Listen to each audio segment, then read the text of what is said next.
Tasmanian Independent MP Andrew Wilkie believes the gaming industry is waging a smear campaign against him. It comes as newspapers today reported that Mr Wilkie made cadets at Duntroon Military College give a Nazi salute when he was a senior cadet. The Denison Independent says it's no secret that as a young man he was a part of what was called the bastardisation scandal at Duntroon in the 1980s, and that he was rightly disciplined for it. But he says he has no recollection of today's allegation being made by a former cadet who now lives in Hobart. Instead, Mr Wilkie told a Hobart press conference the allegations, along with a recent death threat, are part of a smear campaign against him because of his determination to reform the gaming industry.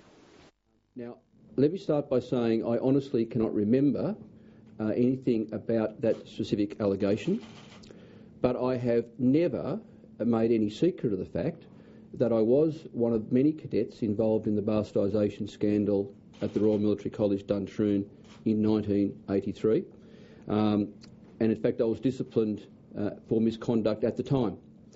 I referred to that matter in a book I wrote in 2004, Axis of Deceit. I referred to it quite recently, in fact, in a conversation with Richard Feidler on ABC Radio, and during 8 years in public life it's bubbled up in speeches, in conversations countless times. I am obviously regretful of my behaviour almost 30 years ago when I was a cadet at Duntroon in my early 20s. I think that sort of behaviour at the time was wrong, and I regret that I was in any way involved in that sort of behaviour. I am absolutely appalled at the stories that are coming out of the Defence Force Academy these days. And I applaud the Defence Minister Stephen Smith for intervening and taking the strongest possible action to stamp out misconduct at the Defence Force Academy. I make the point it was as much a cultural problem as a problem with specific events. We all went through it. I was bastardised, seriously bastardised, for a year as a junior cadet. When I became a senior cadet, I bastardised other cadets. It would probably clean out the senior ranks of the Defence Force today if we were to search out and remove every person who in any way brushed up against bastardisation. I do remember this cadet because he was in my company of cadets, and he quite famously went to the media after he left Duntroon in the early 1980s, and it was a relative of his who wrote a big expose at the time in, I think, the Melbourne Age newspaper, which I think is the same journalist who has written this article today.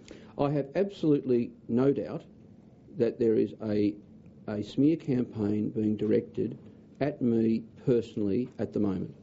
Now, I'm careful to qualify that by saying I'm not making any assertion about the journalist who wrote today's articles or of the cadet he refers to.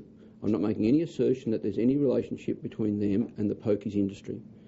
I am asking the question, why has he waited 28 years and why did this issue start to emerge on the very day that the poker machine industry launched its $20 million disinformation campaign against me and the government? The very day I received a death threat, the very day I received other correspondence or other material threatening me. I have received a number of death threats during the 8 years in public life. I decided to publicise this particular threat because it was so obvious to me on Monday that a campaign